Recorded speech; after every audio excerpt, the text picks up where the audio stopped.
thing that we have to be assured of is that we will have an opportunity on the floor of the United States Senate to consider comprehensive reform in one form or another, and we have every intention of doing so, hopefully in the next work period.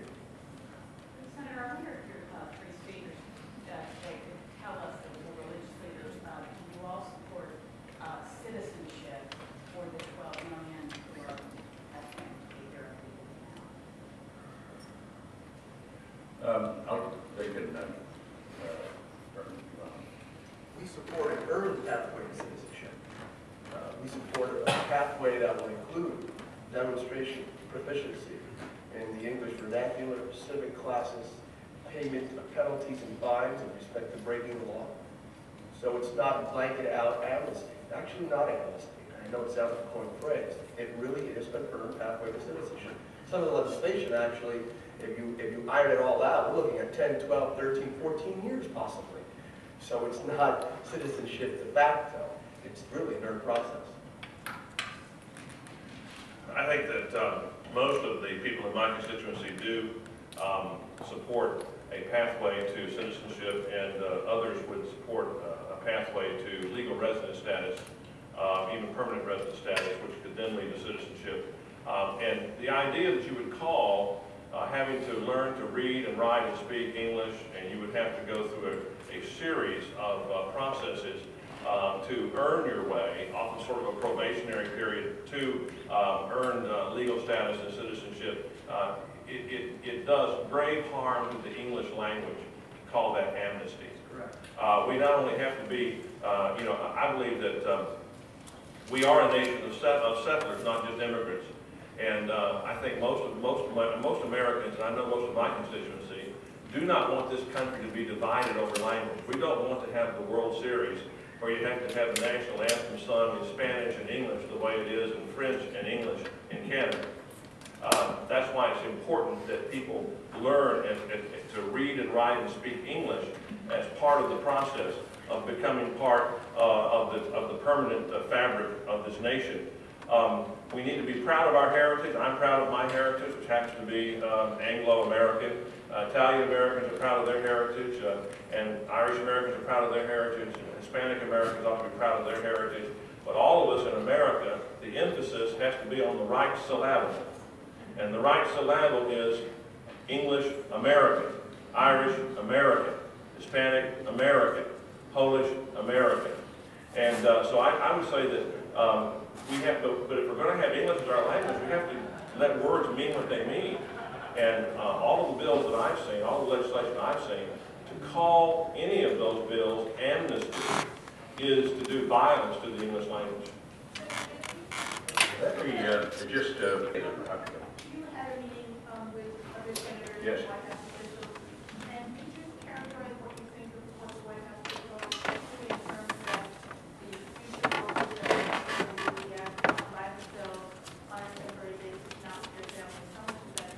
Well, first of all, we've had a continuing exchange with the White House, with the President on these issues, and until matters are sort of written down, put down on paper, and made as a particular proposal, then I think we will examine those proposals at any given time. We have not had that at this time. We're in very preliminary times of discussion. I think family unification has been an essential aspect of immigration policy since the history of this country. There are those that say, well, look, we have 58% of those that immigrate here are members of families. Well, that's been, it used to be 100%. It used to be 100%. And it's very interesting that so many of those who are brought in terms of families become active and involved in the economic life, open up small stores, small shops, and play a very, very significant, important part in the economic life of this country. So this is families, and the importance of family unity is extremely important. We'll have to see where we, what the proposals are, but families and family unity is extremely important, I think, everyone here. Yeah. Can you talk about where you view the pathway to citizenship in terms of dealing with the Republicans? I know last year you ended up with a sort of structured thing that many people said was unworkable. You've got to get 60 see votes on this to go forward.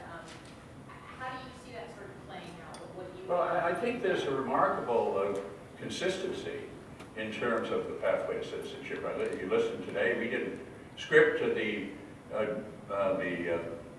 responses of the members of the clergy, but when they talk about recognizing that there's going to have to be an aspect which is earned, that recognizes that people will have to go to the back of the line, the penalties will have to be made. They'll have to be clear, they'll have to demonstrate that they've been working and have demonstrate a commitment to work. They have to be free from encounters with the law. And they have to then follow along for a period of years as that process moves it forward. Is a framework which I think has been supported by 64 members of the Senate the last time we counted, and is an essential part of the proposal in the House of Representatives.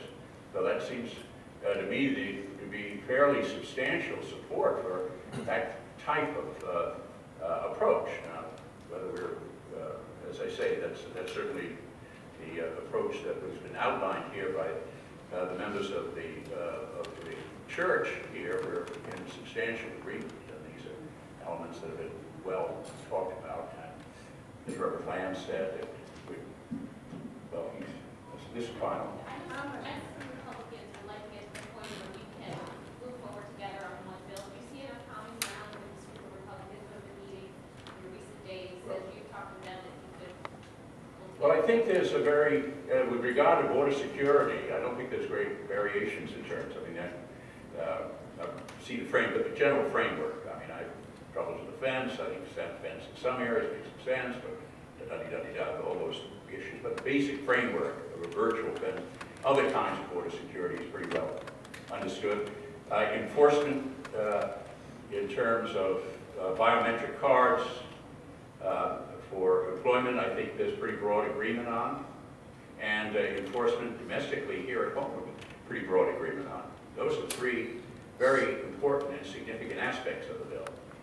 I think that there's additional work that has to be done on temporary workers and the issues of this adjustment of status and family-related issues. I think all of those matters are still very much out there. So I mean, there's some areas where there's very substantial agreement, others where there has to be further consideration. But let's make it very clear that this is unique and special. You don't compromise on morality of these issues. We're not